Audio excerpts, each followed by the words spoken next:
जय श्री राम। जय हिंद।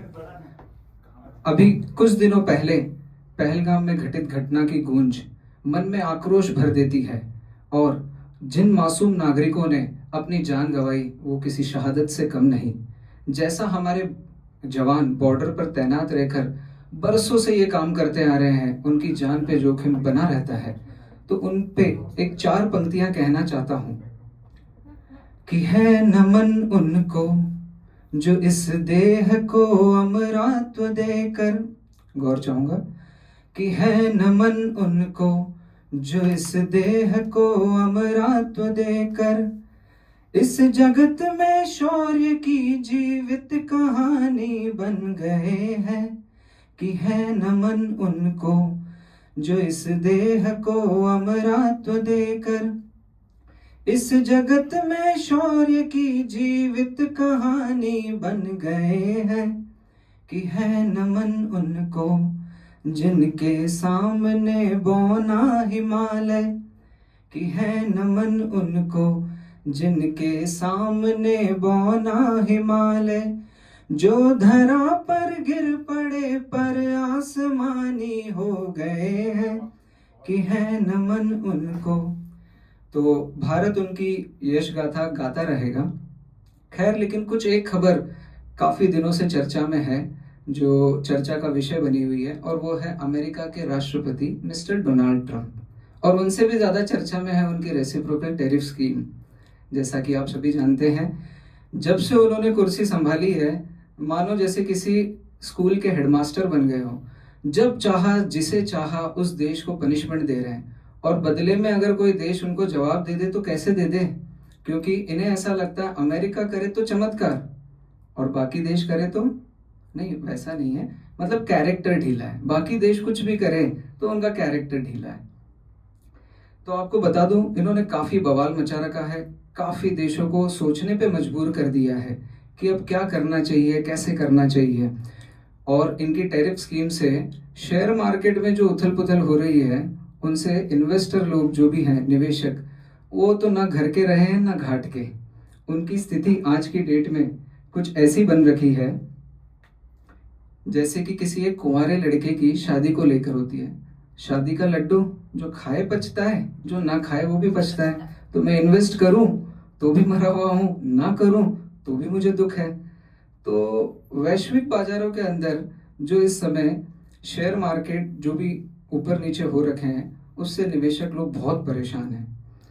तो शेयर बाजार के अंदर सिर्फ उतार उतार ही चल रहा है, उतार चढ़ाव नहीं, सिर्फ उतार उतार ही चल रहा है। आखिर में इन्वेस्टर की सिर्फ एक ही कामना रह जाती है, वो भगवान से बस यही कामना करता है, भगवान मुझे प्रॉफिट नहीं चाहिए, जितना मेरा पैसा लगा है उतना वापस दे दो, बाकी वो दोबारा मुड़कर नहीं देखूंगा इसके तरफ। तो ऐसी सिचुएशन के अंदर एक ऐसी चीज है जिसने लोगों की जान और उम्मीद दोनों बचा रखी है, वो है सोना। सोना आप दोनों तरफ से समझ सकते हो। अगर आप नींद वाला सोना समझते हो तो देखिए, अच्छी नींद लेने से जिंदगी खुशहाल और लंबी होती है। लेकिन फिलहाल अगर आपको चैन से सोना है तो सोना खरीद लो। मेरे मायने जो सोना के लिए है वो मैं एक कविता के माध्यम से आपको साझा करना चाहता हूँ, तो आपका ध्यान चाहता हूँ। एक बार की बात है, चल रही थी विवाह की सौगात है। एक बार की बात है, चल रही थी विवाह की सौगात है। चारों ओर खुशियां घुलकर फैली थी, चारों ओर खुशियां घुलकर फैली थी। लड़की के होने वाले सास ससुर की सोच थोड़ी मैली थी। होने वाली लड़की के सास ससुर की सोच थोड़ी मैली थी। दहेज में इच्छा अनुसार सोना देना पड़ेगा, दहेज में इच्छा अनुसार सोना देना पड़ेगा, वरना हमारे सुंदर और सुशील लड़के से हाथ धोना पड़ेगा। इतने में ही लड़की का बाप गिड़गिड़ाकर रोने लगा। इतने में ही लड़की का बाप गिड़गिड़ाकर रोने लगा। अजी सोने का भाव तो एक पार होने लगा, अजी सोने का भाव तो एक पार होने लगा। मेरी सारी जमा पूंजी बिखर गई है, मेरी सारी जमा पूंजी बिखर गई है, विवाह के अन्य खर्चों पर निखर गई है। मेरी सारी जमा पूंजी बिखर गई है, विवाह के अन्य खर्चों पर निखर गई है। ये सुनकर भी सास ससुर के तेवर ना बदले, ये सुनकर भी सास ससुर के तेवर ना बदले। शान चली जाए पर मांग में सोने के जेवर ना बदले, शान चली जाए लेकिन मांग में सोने के जेवर ना बदले। विवाह का माहौल कुछ गर्मा सा गया, जोर से बज रहा ढोल का शोर नरमा सा गया। मेरे सब्र का बांध अब खोने लगा, भीड़ में सभी के सामने उठकर उनसे ये कहने लगा। मेरा सब्र का बांध अब खोने लगा और भीड़ में सभी के सामने उठकर उनसे ये कहने लगा, मान्यवर, जीवन एक अभिलाषा है, अजब इसकी परिभाषा है। जीवन एक अभिलाषा है, अजब इसकी परिभाषा है। सवर गई तो जन्नत, बिगड़ गई तो तमाशा है। इतने में वो सास ससुर कहने लगे, अरे ये क्या बकवास कर रहे हो, हमें तो कुछ समझ नहीं आ रहा। तो फिर मैंने सोचा अपने कविता के काव्य स्टाइल में इनको समझाना ज़रूरी हो गया। तो अब कविता का शिल्प समझिए। मतलब मैं ये जो उदाहरण ले रहा हूँ ये एक सिर्फ उदाहरण के तौर पर कहने जा रहा हूँ, लेकिन ये सारे रिश्तों पर लागू होता है, जैसे कि परिवार वालों के ऊपर, मित्र गणों पर, व्यापार में, या साधारण जनजीवन भी जो हम जी रहे हैं उन सभी पे लागू होता है। इसका शिल्प देखिएगा। उन्होंने प्रश्न किया, यार ये क्या कह रहे हो, हमें कुछ समझ नहीं आ रहा। तो मैंने अपने काव्य स्टाइल में उनको समझाने का प्रयत्न किया। मैंने कहा, क्या होता है जीवन में ये सोना चांदी से। मैंने कहा, क्या होता है जीवन में ये सोना चांदी से। ये तो आबाद रहता है मुस्कुराहट की बूंदा बांदी से। ये तो आबाद रहता है जीवन में मुस्कुराहट की बूंदा बांदी से।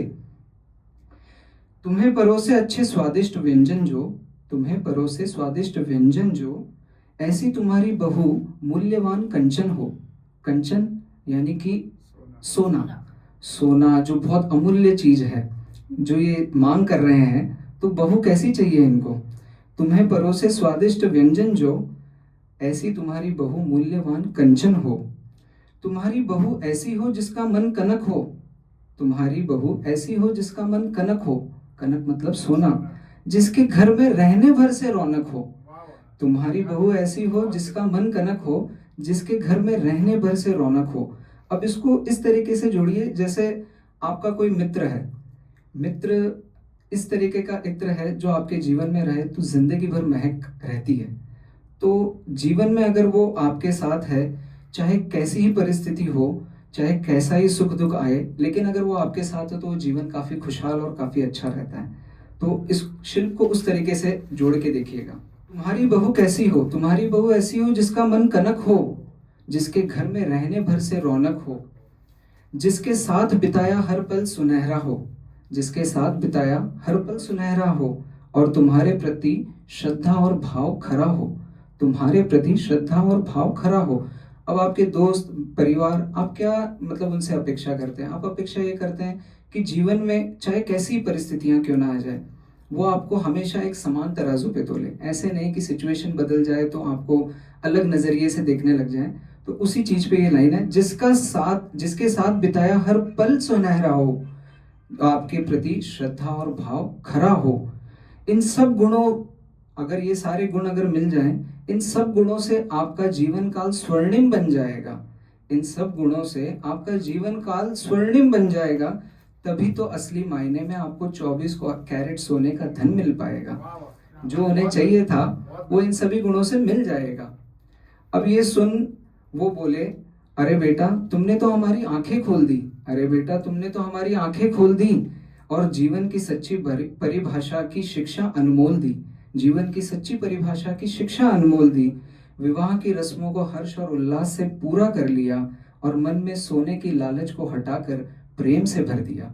मन को सोने की लालच से हटाकर प्रेम से भर दिया। तो मित्रों, मनुष्य जीवन जो है वो एक समुद्र तट के जैसा है और हर जगह आपको सुनहरी रेत बिखरी पड़ी हुई मिलेगी, बस जरूरत है तो उसे समेटने की। तो जिंदगी भर इन्वेस्टमेंट करते रहिए, अपना बैंक बैलेंस भी बढ़ाते रहिए, लेकिन धातु वाले सोने से नहीं, प्यार वाले सोने से। तो मेरा आप सभी से यही गुजारिश है। और जाते जाते ये कहना चाहता हूँ, इंसान का जीवन एक कैनवास है। इंसान का जीवन एक कैनवास है। आप चाहें तो इसे सोने के सुनहरे रंगों से भर सकते हैं। धन्यवाद।